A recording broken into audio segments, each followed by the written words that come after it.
എല്ലാവർക്കും നമസ്കാരം. വെയ്റ്റ് സയൻസിൻ്റെ മറ്റൊരു വീഡിയോ ക്ലാസ്സിലേക്ക് എല്ലാവർക്കും സ്വാഗതം. ഇന്ന് നമുക്ക് കുറച്ച് ഇംഗ്ലീഷിൻ്റെ PYQ ക്വസ്റ്റ്യൻസ് നോക്കാം.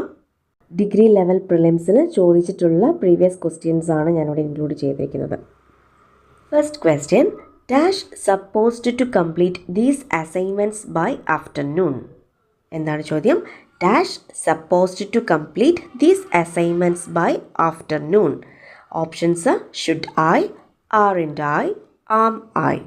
ഇതിൽ ഏതൊക്കെയായിരിക്കാം ഉത്തരങ്ങൾ വരിക? ഇവിടെ ഓപ്ഷൻ 2ഉം 3യും ഇതിൻ്റെ ആൻസേഴ്സാണ്. ഇവിടെ ആം ഐ, ആർൻഡ് ഐ എന്നീ രണ്ടും ഉത്തരമായി വരുന്നതാണ്. എന്തുകൊണ്ടാണ്?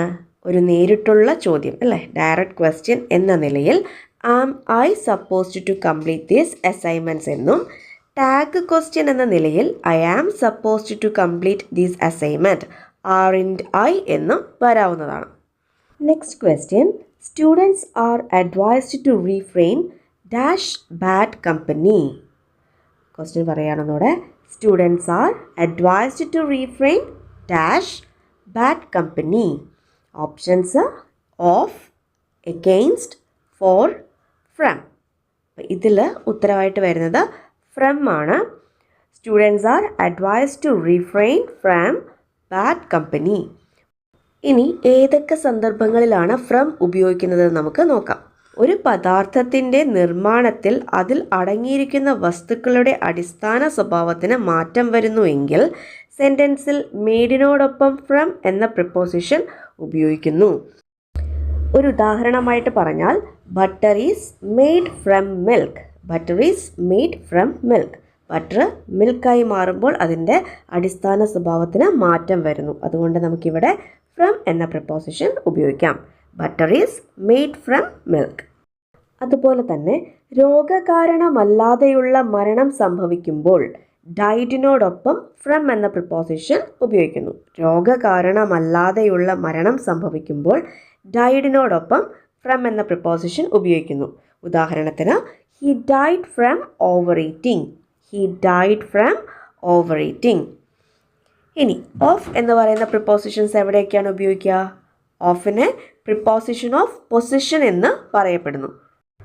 ഒരു വ്യക്തിയോടോ വസ്തുവിനോടോ ഉള്ള കണക്ഷൻ കാണിക്കാനായിട്ട് നമ്മൾ ഓഫ് യൂസ് ചെയ്യും. Example, I am fond of reading books. I am fond of reading books. ഒരു വ്യക്തിയോടോ വസ്തുവിനോടോ ഉള്ള കണക്ഷനാണ് ഇവിടെ കാണിക്കുന്നത്. അതുകൊണ്ട് നമുക്ക് പറയാം I am fond of reading books എന്ന് പറയാം. അടുത്ത പ്രിപ്പോസിഷനാണ് ഫോർ. ഫോർ എവിടെയൊക്കെയാണ് ഉപയോഗിക്കുക? റീസൺ, പർപ്പസ്, ഡ്യൂറേഷൻ തുടങ്ങിയവയെ കാണിക്കാൻ ഫോർ എന്ന പ്രിപ്പോസിഷൻ ഉപയോഗിക്കുന്നു. എവിടെയൊക്കെയാണ്? റീസൺ, പർപ്പസ്, ഡ്യൂറേഷൻ തുടങ്ങിയവയെ കാണിക്കാൻ ഫോർ എന്ന പ്രിപ്പോസിഷൻ ഉപയോഗിക്കുന്നു. എക്സാമ്പിൾ പറയുകയാണെങ്കിൽ, the student was felicitated for his achievements. The student was felicitated for his achievements. Next ക്വസ്റ്റ്യനിലേക്ക് പോകാം. A few workers participated in the strike. Dash. A few workers participated in the strike. Options are did they, didn't they, will they, isn't it.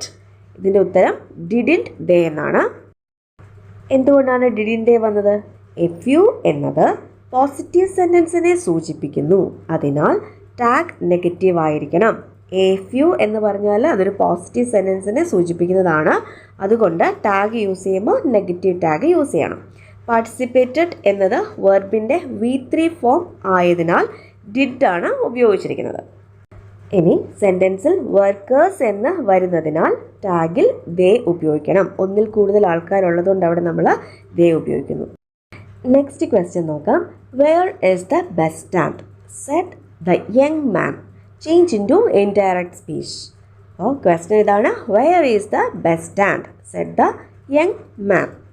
അപ്പോൾ options 4 ഉണ്ട്. First option, the young man enquired where was the bus stand. Second option, the young man asked for the bus stand. Third option, the young man wanted to know where the bus stand was. Fourth option, the young man enquired about the bus stand. അപ്പോൾ ഇതിൽ ശരിയായിട്ടുള്ള ഉത്തരം വരുന്നത് the young man wanted to know where the bus stand was. The young man wanted to know where the bus stand was. ഇതിന് answer ചെയ്യുന്നത് എങ്ങനെയാണ്? ഏത് type സെൻറ്റൻസാണ് ഇതെന്ന് ആദ്യമേ തിരിച്ചറിയണം അല്ലേ. ഇതൊരു ചോദ്യ രൂപത്തിലുള്ള സെൻറ്റൻസ് ആണ്, അതായത് ഇൻറ്ററോഗേറ്റീവ് സെൻറ്റൻസ് ആണ് ക്വസ്റ്റ്യനിൽ തന്നിരിക്കുന്നത്. അപ്പോൾ ഇങ്ങനെയുള്ള ഒരു സെൻറ്റൻസിനെ നമ്മൾ ഇൻഡയറക്റ്റ് സ്പീച്ചിലേക്ക് മാറ്റുമ്പോൾ തന്നിരിക്കുന്ന ചോദ്യത്തിലെ ഓക്സിലറി വെർബ് പ്ലസ് സബ്ജക്റ്റ് എന്നാണ് തന്നിട്ടുണ്ടാവുക. അതിനെ നമ്മൾ ഇൻഡയറക്റ്റ് സ്പീച്ചിലേക്ക് മാറ്റുമ്പോൾ സബ്ജക്റ്റ് പ്ലസ് ഓക്സിലറി വെർബ് എന്ന് ഉപയോഗിക്കണം. അടുത്ത question, the singer performed dash. The singer performed dash.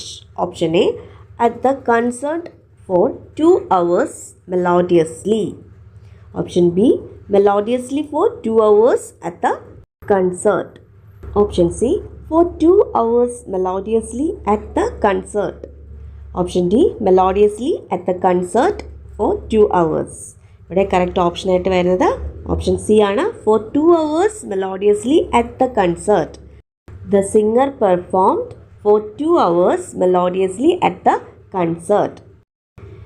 നമ്മൾ ഇംഗ്ലീഷിൽ ഒരു ആഡ്വർബ് ഗ്രാമാറ്റിക്കലി കറക്റ്റ് ഓർഡറിൽ എങ്ങനെയാണ് പറയുക എന്ന് വെച്ചാൽ ആദ്യം മാനർ പറയണം, പിന്നെ പ്ലേസ്, ടൈം. അപ്പോൾ ഇവിടെ മാനർ എന്ന് പറയുന്നത് മെലോഡിയസ്ലി ആണ് അയാൾ കച്ചേരി നടത്തിയത് അല്ലേ. കൺസേർട്ട് എന്ന് പറഞ്ഞാൽ കച്ചേരി എന്നാണ് അർത്ഥം. ഇനി പ്ലേസ് എന്ന് പറയുന്നത് അറ്റ് ദ കൺസേർട്ട്, ആ കച്ചേരിയിൽ നല്ല മെലോഡിയസ് ആയിട്ട് അയാൾ പാടി. എത്ര മണിക്കൂർ? Time for 2 hours. അപ്പോൾ ഇവിടെ ആ ആഡ്വർബിൻ്റെ കറക്റ്റ് ഓർഡറിനാണ് ഇമ്പോർട്ടൻസ്. ആദ്യം മാനർ പറയണം, പിന്നെ പ്ലേസ് പറയണം, പിന്നെ ടൈം പറയണം.